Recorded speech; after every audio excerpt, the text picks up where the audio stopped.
प्रभु यीशु मसीह का धन्यवाद हो। आप सभी को जय मसीह की। आज का जो टॉपिक है वो है धार्मिकता।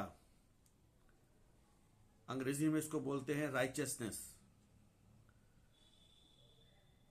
इसको मैंने 3 भागों में बांटा है, फर्स्ट, सेकंड एंड थर्ड, क्योंकि बहुत सी बातें कवर नहीं हो पाती हैं, मगर फिर भी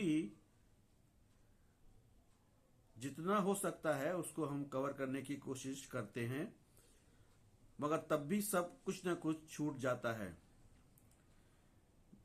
आज जो मैं आपके सामने बातचीत करने जा रहा हूं, धार्मिकता, राइचियसनेस, जिसका मतलब है अपराइट बिफोर गॉड, परमेश्वर के सामने ईमानदारी के साथ, सच्चाई के साथ चलना और आना। मैं अगर दूसरे शब्दों में हम कह सकते हैं कि प्रतिदिन यीशु मसीह में बढ़ना। फिलिपियों 3:9 में लिखा हुआ है कि मैं मसीह में पाया जाऊं, यानी कि जैसे ही हम प्रभु यीशु मसीह को अपना उद्धारकर्ता के रूप में ग्रहण करते हैं, हमारा जो धार्मिकता का जो जीवन है वो शुरू हो जाता है। मगर ये एक दिन का नहीं है, इसीलिए हमें प्रतिदिन प्रार्थना का जीवन, वचन का जीवन और पवित्र आत्मा के जीवन के साथ हमें बढ़ना होगा।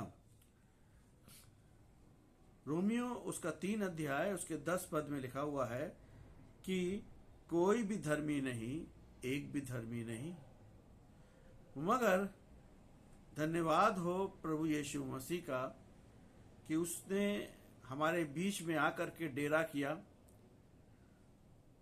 उसके मारे जाने, गाड़े जाने और तीसरे दिन जी उठने के द्वारा और उसके साथ चलने के द्वारा और पुनरुत्थान की सामर्थ को अपने जीवन में क्लेम करने के द्वारा हम इस बात को कह सकते हैं कि हम प्रभु यीशु मसीह के साथ चलते हैं, क्योंकि हमने उसको उद्धारकर्ता के रूप में ग्रहण किया है। अदन की वाटिका में भी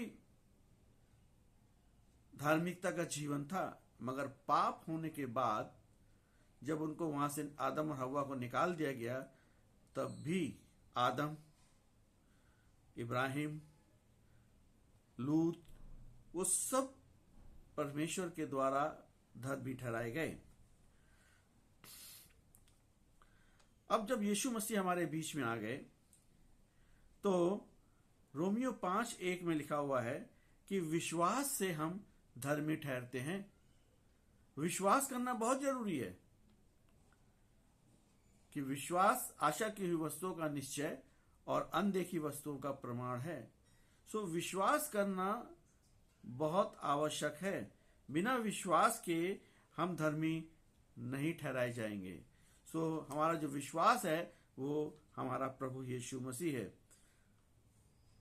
रोमियो 5 और उसके 7 पद में लिखा हुआ है, दुर्लभ है कि किसी धर्मी मनुष्य के लिए कोई मरे।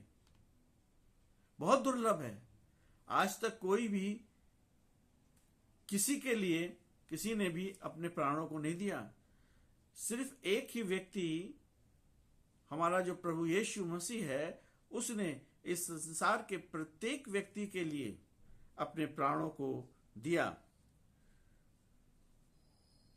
रोमियो 5 और उसके 9 में पवित्र लहू के द्वारा हम धर्मी ठहराए जाते हैं। यीशु मसीह का जो लहू है, जो उसने कलवरी क्रूस पर बहाया, उसके द्वारा हम धर्मी ठहराए जाते हैं।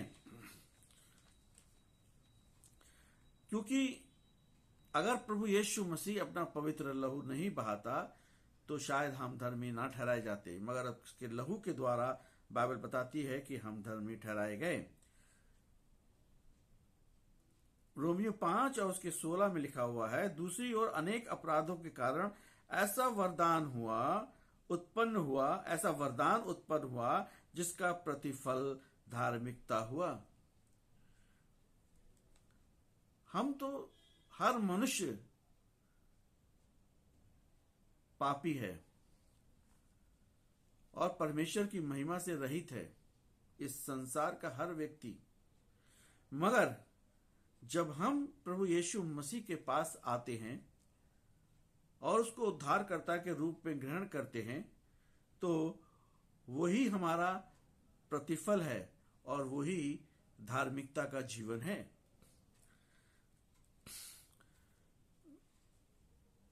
रोमियो 5 और उसके 19 पद में, एक मनुष्य की आज्ञाकारिता से अनेक मनुष्य धर्मी ठहराए गए। एक मनुष्य यानी कि सिर्फ प्रभु यीशु मसीह के द्वारा, जो कि आज्ञाकारिता में चलता था, जिसने के द्वारा हम सब जो हैं धर्मी ठहराए गए। और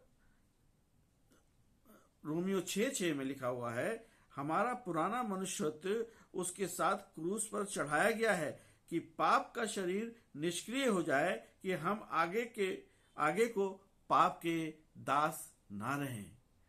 किसी भी तरीके से अगर हमसे पाप होता है, ऐसा कोई भी व्यक्ति नहीं है जिससे पाप नहीं होता है। हर व्यक्ति वो पापी है और उसे पाप अवश्य होता है।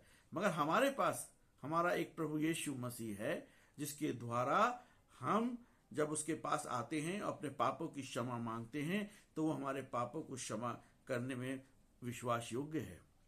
और क्योंकि जब हम गलतियों 5 और उसके 1 पद में लिखा हुआ है कि मसीह ने हमें स्वतंत्रता के लिए स्वतंत्र किया है, इसलिए अब दासत्व के जुए में फिर से ना जुटो। हमें किसी भी प्रकार से दासत्व के जुए में नहीं जाना है। पाप का परिणाम तो मृत्यु है, मगर अगर हम आज्ञाकारिता के साथ चलेंगे तो उसका जो परिणाम है वो धार्मिकता है। प्रभु यीशु मसीह आपको आज के इस वचन के द्वारा आप सभी को बड़ी आशीष दे और इसको सुनने के द्वारा हम अपने जीवन को धार्मिकता के जीवन में परिवर्तित कर सकें। सबको जय मसीह की। आमीन।